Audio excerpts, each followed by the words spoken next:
तो एपिसोड की स्टार्टिंग में हमें वही दिखाया जाता है मैडम जी को जो कह रही होती है, तुमने मेरे से प्रॉमिस किया था कि जब तुम्हारी शादी क्विंटन से हो जाती है तो फिर यहाँ पे तुम और ज़्यादा यहाँ पे प्रॉब्लम खड़ी ही नहीं करोगी और यहाँ पे कोई ज़्यादा मसला क्रिएट नहीं करोगी। पर तुम्हारी हिम्मत देखो, तुमने यहाँ पे रिटर्न में एक फेवर दिया और तुमने यहाँ पे ये सब किया। मैंने तुमसे इस बारे में पूछा तो तुमने कन्फेस कर दिया और फिर यहाँ पे तुमने मेरे से भीख मांगी कि मैं इसको सीक्रेट रखूँ हमारे बीच में। पर अभी भी तुम इसको मानने के लिए तैयार नहीं हो और वो अभी भी कह रही होती है कि आखिर तुम क्या कह रही हो, तुम यहाँ पे झूठ बोल रही हो, चलो मुझे प्रूफ दिखाओ। और यहाँ पे वो उसे थप्पड़ मार देती है, कहती है तेरी हिम्मत कैसे हुई। फिर क्विंटन भी उसके पास आता है और कहता है कि मैंने सोचा था कि तुम बहुत ज़्यादा एक अच्छी लड़की हो रहोगी, मैंने तभी फ्रीडा तुमसे शादी करी, बट मुझे क्या पता था कि मैं अपनी लाइफ की सबसे बड़ी गलती कर बैठा। तुम मेरे साथ इतने सालों तक रही पर फिर भी तुम मेरे से इतना नाइस थी, बट मैंने सोचा नहीं था कि तुम इतनी ज़्यादा ईवल पर्सन होगी। फ्रीडा यहाँ पे हंसने लगती है और कहती है कि हाँ मैं हूँ एक ईवल पर्सन और मैंने बर्थ दिया है नैन्सी जाओ को और इतने टाइम तक मैं तुम्हारी फैमिली के साथ रॉयल रही, मतलब लॉयल रही, 20 सालों तक तुम्हारी फैमिली के साथ लॉयल रही। पर देखो तुमने मेरे साथ क्या किया, तुमने यहाँ पे मुझे इग्नोर किया, वो भी उस डेड पर्सन के लिए, उस मरिया के लिए। तुमने मुझे इग्नोर किया और मेरी बेटी नैन्सी को इग्नोर किया। तुम हमेशा उस लड़की मरिया की ग्रेव पे जाते हो और वहाँ पे जाके अपने आंसू बहाते हो, जबकि तुम हमें इग्नोर करते हो। और अच्छा है कि मैंने उस मरिया को मार दिया और साथ ही उसके बच्चे को भी मार दिया और मैंने अपनी पूरी ज़िंदगी में यही सबसे बेस्ट काम किया है, उसको ख़त्म करके। और अब तुम दोबारा उसको नहीं देख पाओगे। जिसको सुनने के बाद क्विंटन को गुस्सा आ जाता है और वो ज़ोर से थप्पड़ मारता है और कहता है कि तुम कितनी ज़्यादा बेकार पर्सन हो, पता नहीं तुम कितनी ज़्यादा ईवल हो, तुमने एक ऐसा काम किया है। फ्रीडा कहती है कि मैं तुम्हारा मैच नहीं हूँ। फिर जो क्विंटन होता है उससे कहता है कि वैसे मुझे याद आया कहीं साइमन के बारे में तुम्हें पता था, जो साइमन की बीमारी थी उसके बारे में भी तुम्हें पता था, तो तुमने ही उसकी टैबलेट पे छेड़छाड़ की थी और तुमने ही उसी को मारा है। तुमने मेरे एक ब्रदर को मार दिया, तुम्हारी वजह से मारा है साइमन। तो यहाँ पे विंसेंट कहता है डैड फाइनली जिसने आपको मारा था उसको मैंने पकड़ लिया। फिर क्विंटन अपने सर पे हाथ रखता है और कहता है कि वैसे मैंने एक बहुत बड़ा दुश्मन और किसी रॉन्ग पर्सन को अपना एनिमी बना लिया और मैंने अपने ब्रदर को मार दिया, वो भी यहाँ पे इतना बड़ा मैंने गलत काम कर दिया और यहाँ पे मजाक समझ लिया। फिर वो विंसेंट के पास आते हैं क्विंटन और कहते हैं विंसेंट मैं अब तुम्हारे साथ हूँ, मैं तुम्हारे साथ हमेशा हूँ। और यहाँ पे बट नैन्सी का क्या हुआ,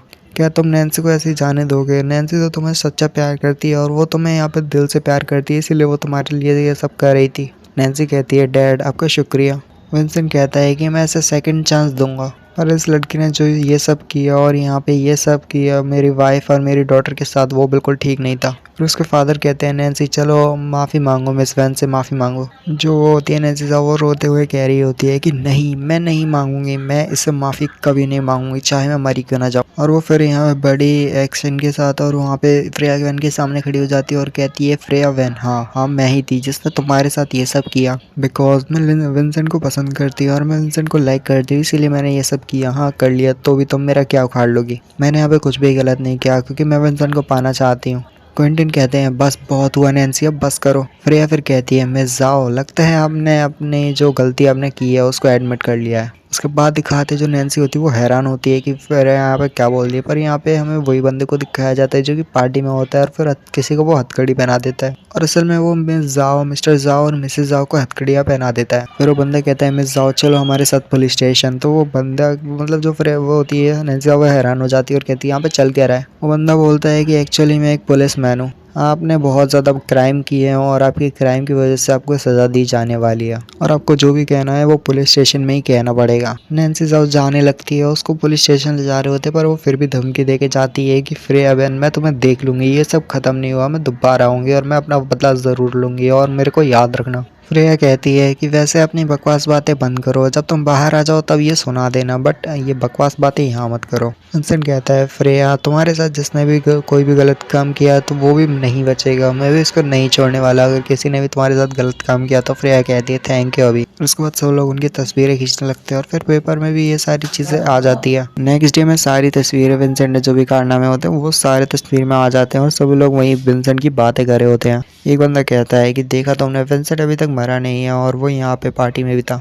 उसने यहाँ पे सक्सेस को हासिल किया है, वो भी अपने वाइफ के साथ मिलके। वो बहुत एक अच्छा इंसान है और वो जीत को डिजर्व करता था। और ऐसे करके बहुत सारे लोग उनकी तारीफ कर रहे होते हैं। विंसेंट कहता है वो सारे कमेंट्स को देख के जो कि उनको मिल रहे होते हैं, तो विंसेंट कहता है कि तुम ही मेरा प्यार हो जिसको मैं पाना चाहता था। और जो विंसेंट होता है उसके फोन पे बार बार बहुत सारे लड़कियों की कमेंट आ रहे होते हैं, जो कि होते हैं कि विंसेंट मुझसे शादी कर लो, तुम बहुत हैंडसम हो, मुझसे शादी कर लो। तो जो फ्रेया होती है सारे कमेंट्स को देख के कह रही होती है कि लगता है कि बहुत सारे लड़के तुमसे शादी करना चाहती हैं। तो विंसेंट तुम उसके बारे में क्या सोचते हो? तो विंसेंट कहता है तुम्हें मेरी ओनली लव हो जिसको मैं पाना चाहता हूँ। फ्रेया कहती है कि ऐसे स्वीट टॉक बंद करो, वैसे हम रिवर्स सिटी में हैं। फ्रेया कहती है तो तुम अपनी मॉम को देखने के लिए घर नहीं जा रहे? तो विंसेंट कहता है मैं वहाँ तब जाऊंगा जब वो तुम्हें एक्सेप्ट करेंगे। तो फ्रेया कहती है कि विंसेंट मैं सीरियस हूँ, मजाक नहीं कर रही। तुम्हें पता है ना कि उन्होंने यहाँ पे ग्रैंड डॉटर एक्सेप्ट कर लिया है हमारी ऐना को। तुम्हें याद होगा और कल तुमने देख ही लिया होगा कि वो कितनी फिक्र कर रही थी ऐना की। तो मुझे लगता है कि वो उन्होंने अपनी ग्रैंड डॉटर के तौर पे ऐना को एक्सेप्ट कर लिया है। विंसेंट कहता है हाँ मैंने देख लिया, ये सब देख लिया कि उन्होंने ऐना को एक्सेप्ट कर लिया, पर मैंने अभी तक ये नहीं देखा कि उन्होंने तुम्हें एक्सेप्ट करा है कि नहीं।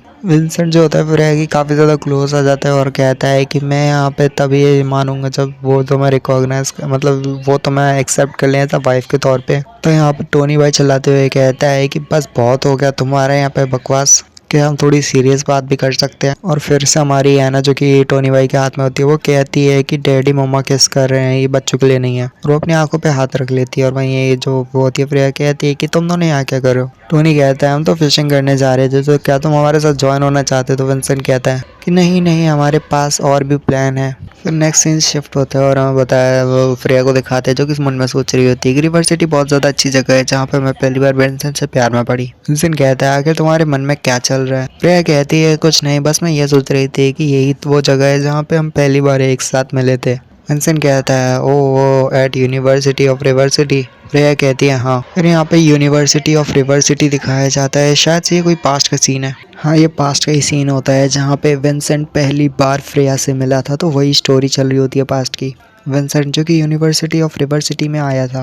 विंसेंट यहाँ पे स्पीच दे रहा होता है और कहता है हेलो मेरा नाम है विंसेंट जी, और मेरे लिए काफ़ी ज़्यादा ऑनर की बात है कि मैं यहाँ पे आया हूँ और यहाँ पे स्पीच दे रहा हूँ। और कुछ सालों पहले मैं भी आपकी तरह था और इस यूनिवर्सिटी में पढ़ता था, और जैसा आप कर रहे हो वैसा भी मैंने फील किया था क्योंकि मैं भी इसी यूनिवर्सिटी से था। बाकी के सारे लोग जो कि नीचे होते हैं वो सोच रहे होते हैं ये तो बहुत ज़्यादा प्यारा है, मतलब लड़के कह रही होती है कि ये तो कितना ज़्यादा क्यूट और हैंडसम है। और कुछ लोगों को यकीन नहीं हो रहा होता है कि ये वाकई में इसी यूनिवर्सिटी से था। विंसेंट अपनी स्पीच को ख़त्म करता है और कहता है कि बस यही थी मेरी स्पीच, और मैं दुआ करता हूँ कि मेरी इस स्पीच से आपको थोड़ी बहुत इंस्पिरेशन मिली होगी अपने करियर प्लानिंग को लेकर।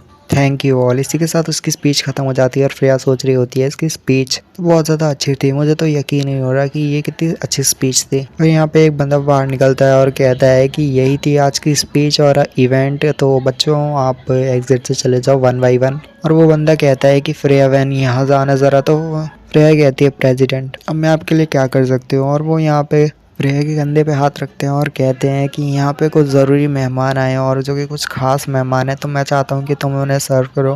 फिर फ्रेया कहती है कि मैं इसका जो काम है इसमें प्रोफेशनल नहीं हूँ, तो मैं ये नहीं कर सकती, मेरे को ये नहीं करना चाहिए। तो वो बंदा उससे कहता है कि नहीं तुम ऐसा मत कहो क्योंकि वो बहुत ज़्यादा इंपॉर्टेंट लोग हैं हमारे लिए, और तुम बहुत एक अच्छी स्टूडेंट भी हो, तो तुम्हारे लिए ठीक रहेगा। और जहाँ तक मुझे पता है कि तुम यहाँ पे कितनी ज़्यादा काबिल हो इस काम के लिए। और वो फ्रेया को कैसे ना कैसे करके मना लेता है और यहाँ पे वो कहती है फ्रेया अच्छा ठीक है। इसी के साथ ही वाला एपिसोड 50 यहीं पे खत्म हो जाता है। होप आपको वीडियो पसंद आई होगी, पसंद आई हो तो लाइक कर दो, चैनल बने हो सब्सक्राइब कर दो। मैं मिलूंगा अगली वीडियो में।